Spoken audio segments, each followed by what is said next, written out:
Assemblies in Zenventory represent a build-to-stock scenario where you prepare the new finished product in advance of any orders for it. If you are looking for a build-to-order functionality, use the Kits and Bundles feature instead. Kits and bundles are assembled during the fulfillment process rather than in advance. The Assemble Now feature allows for a simple one-step assembly process, where the assembly is started and finished in one session by a single user. If your need is for a two-step assembly process where work orders are tracked, see our video on creating an assembly with a work order instead. This video will demonstrate how to create an assembly without a work order. Begin at the Inventory section and select Assemble Item in the submenu. Search for the specific item you would like to build by entering the SKU or description into the Items to Assemble field. Choose a quantity of the assembly to build. Click Assemble Now.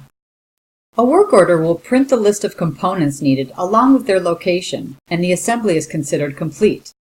Inventory is deducted for the components and inventory is added for the new finished products automatically.